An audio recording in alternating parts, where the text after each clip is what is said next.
ملک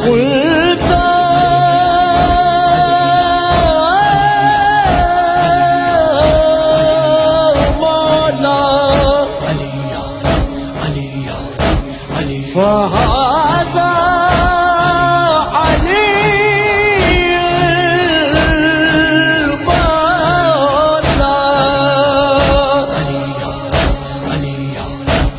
جس کا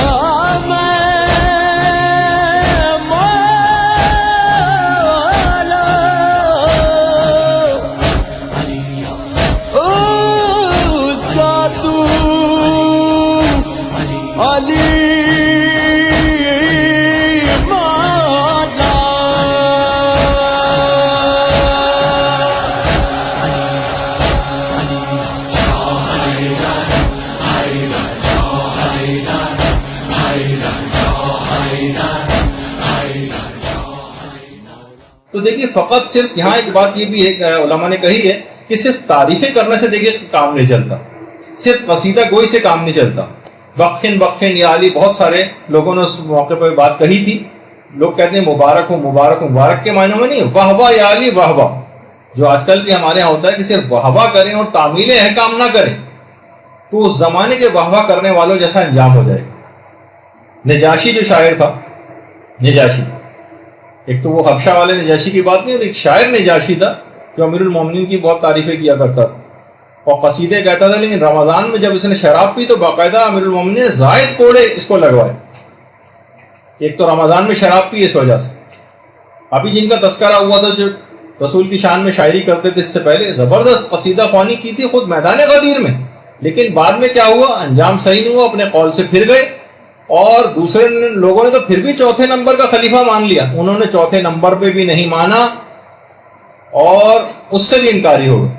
تو آپ نے دیکھا کہ صرف بہرحال واہ واہ کرنے سے اور صرف قصیدے کہنے سے کام نہیں چلتا، اگرچہ یہ بھی بہت اہم ذمہ داری ہے. جب یہ کہ یہاں پر ابھی فوراً بعد ہی کچھ قصیدہ خوانی وغیرہ آپ لوگ کریں گی، لیکن تعمیل احکام بھی ساتھ ساتھ کرنی، ورنہ دیگر لوگوں کا انجام ضرور ملوث خاطر رکھنا چاہیے جو صرف تعریفیں کر کے دیں. دیکھیے بعض علماء نے بالکل صحیح مثال دی کہ ہم تبرک اور برکت کے لیے اپنے امام کو امام تو نہیں مانتے کہیں. رسول اللہ نے تو اولا بالتصرف کے معنی میں کہا تھا. بہت ساری روایتوں میں کہ اعلان غدیر سے پہلے، ولایت کا اعلان کرنے سے پہلے کہا تھا کہ کیا میں تمہارے نفسوں پر تم سے زیادہ اولویت نہیں رکھتا؟ سب لوگوں نے کہا تھا ہاں یا رسول اللہ اب رکھتے ہیں. پھر کہا تھا من کنت مولا. تو اس کا مطلب ہے پیغمبر نے پہلے اقرار لے لیا تھا کہ لوگوں کی جانوں پر، مالوں پر اور نفسوں کے اوپر علی اولا بالتصرف، جس طرح سے پیغمبر. اب مثلا علی کہیں کہ عورتوں کو پردہ کرنا، اب جو تبرک کے لیے صرف برکت کے لیے علی کو امام مانے گی، وہ مجلس بھی کرے گی، وہ جشن بھی اپنے گھر کے اندر منعقد کرے گی نجاشی کی طرح سے، مثلا ان کی شان میں قصیدہ خوانی بھی کرے گی، مگر پردے کی بات نہیں مانے گی. لوگ گھروں میں اپنے جشن کرتے ہیں، انتظام کرتے ہیں، شعراء کو بلا کر لاتے ہیں، خوب تعریفیں کرتے ہیں مولا کی. اور وہی مولا جس کا آپ کے مال کے اوپر بھی تصرف ہے، جب وہ آپ سے خمس کا تقاضا کرتا ہے تو وہی مومن جو ابھی تک جشن میں تعریفیں کر رہا تھا اب آئیں بائیں شائیں کر رہا ہے، اب جو ہے وہ بہانے بنا رہا ہے. دیکھیے پیغمبر اسلام نے اولا بالتصرف کے عنوان سے مولا ماننے کو کہا تھا، فقط اظہار محبت کا تقاضا نہیں کیا تھا میدان غدیر میں. وہ تو بہت پہلے ہو چکا تھا، قل لا اسألکم علیہ اجرا الا المودۃ فی القربى، تو بہت پہلے کی بات تھی.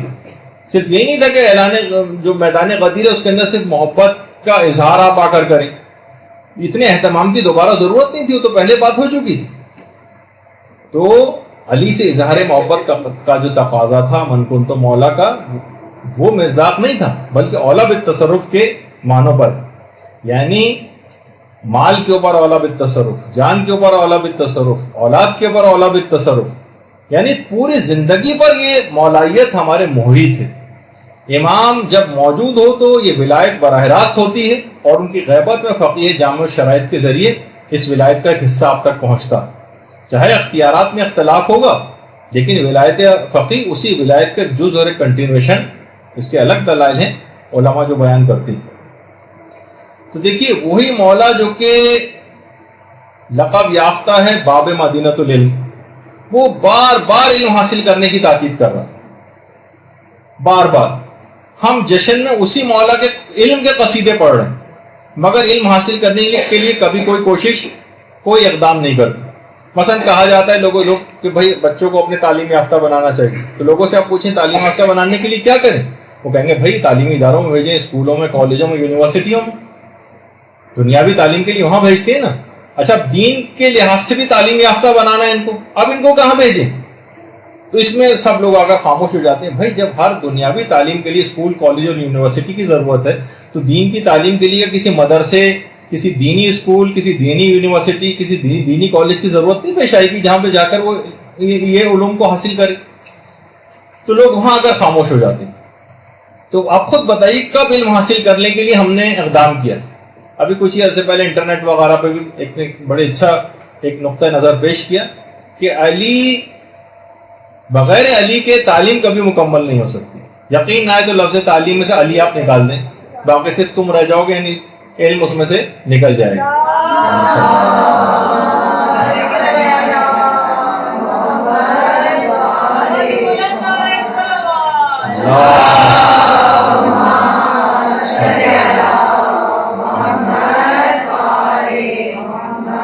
تو دینی تعلیم کے لیے مدارس میں بھیجنا پڑے گا، تب یہ لوگ جا کر دین کا علم کچھ ان کے پاس آئے گا، جس کا ٹرینڈ ہمارے یہاں بالکل نہیں ہے، اور کچھ ایسے حالات پیدا کر دیے گئے کہ لوگ اور زیادہ اس سے ایک خاص سازش کے تحت کے لوگ اور متنفر ہوتے جا رہے ہیں۔ تو اب جو صرف تبرک کے لیے مولا کو مولا مانے گا، اولا بالتصرف کے معنوں میں نہیں مانے گا، تو کیا نتیجہ ہوگا کہ وہی مولا جب کوڑا لے کر بے چھلکے کی مچھلی بازاروں میں بیچنے والوں کو مارتا تھا کہ اے مسخ شداؤں کی یادگاروں کو تم کیوں بیچ رہے ہو، جو اس قسم جو داڑھی منڈوانے کی پاداش میں مسخ کر دی گئی، ان کی نشانیوں کو کیوں بیچ رہے ہو؟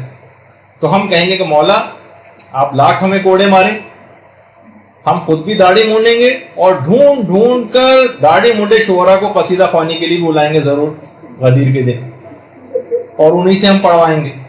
تو ہر بار امر و نہیں جب بھی انسان کبھی کرتا ہے تو اسے اپنی صفائیاں ضرور پیش کرنا پڑتی ہیں۔ دیکھیے میں خود بھی یہ صفائیوں پیش کروں، خود قصیدے سننے کا بہت شوقین ہوں، لیکن جب کوئی پیغام دینا ہوتا تو کچھ تو کرنے کے صرف ایک مقام کے حد تک رہ گئے۔